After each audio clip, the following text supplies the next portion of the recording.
जय श्री राम दोस्तों, कैसे हैं आप। उम्मीद है आप अच्छे होंगे। आपको हमारी वीडियो अच्छी लगती है तो कृपया लाइक करें, सब्सक्राइब करें। पिछले वीडियो में मैंने बताया था कि कैकेयी कैसे अपने 2 वर भगवान दशरथ से मांगती है और महाराज दशरथ उसे देने पर विवश हो जाते हैं।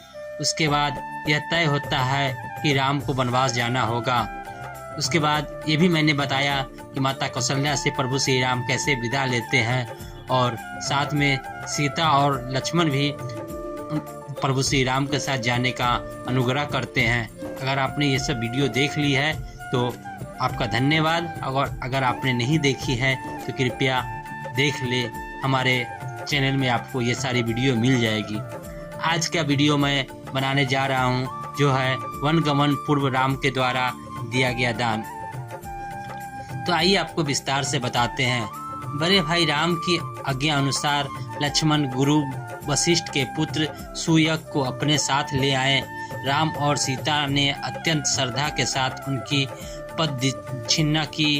इसके पश्चात उन्होंने अपने स्वर्ण कुंडल, बाजूबंद, करे, मालाएं तथा रत्न जटित अन्य आभूषणों को उन्हें देते हुए कहा, हे मित्र, जनक नंदिनी सीता भी मेरे साथ वन को जा रही है, इसलिए ये अपने कंकन, मुक्तमाला, किंकनी, हीरे मोती, रत्नादि समस्त आभूषण आपकी पत्नी को दान करना चाहती है।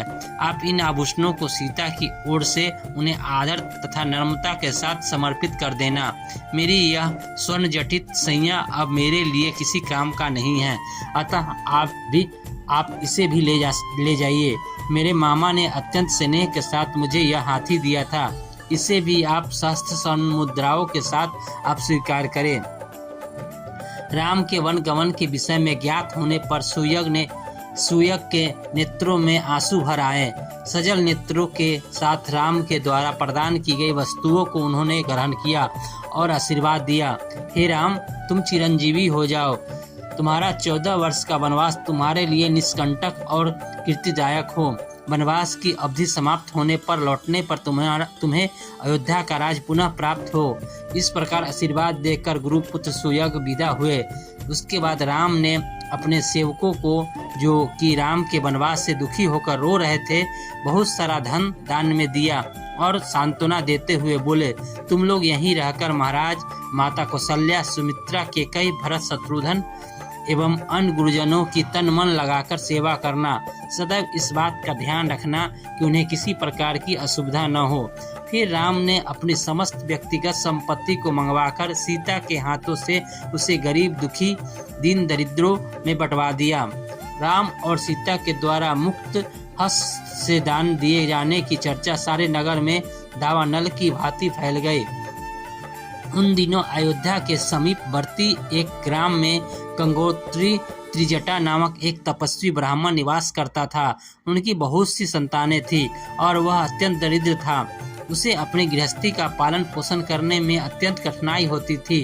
राम के द्वारा किए जाने वाले दान की चर्चा सुनकर उसकी पत्नी ने उनसे कहा, हे स्वामी, आपको भी ज्ञात होगा कि अयोध्या के ज्येष्ठ राजकुमार श्री रामचंद्र जी ने अपना सर्वस्व दान में वितरित कर रहे हैं। आप भी उनके पास जाकर याचना करें।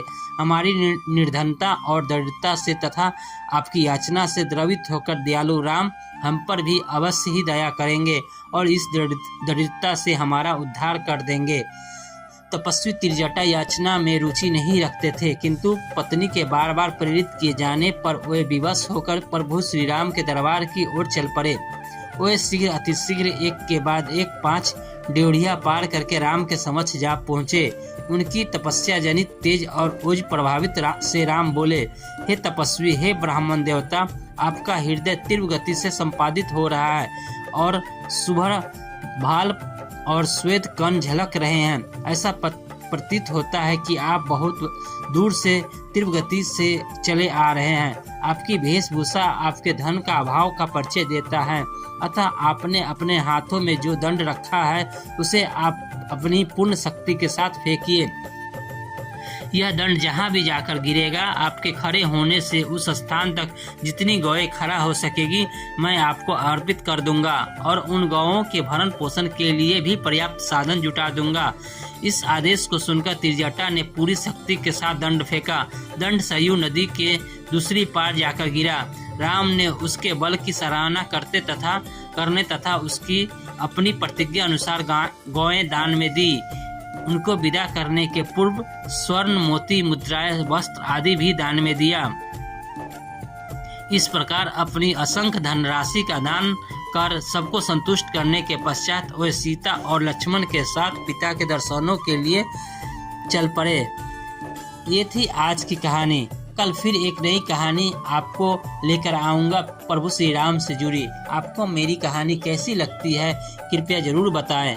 धन्यवाद। जय श्री राम।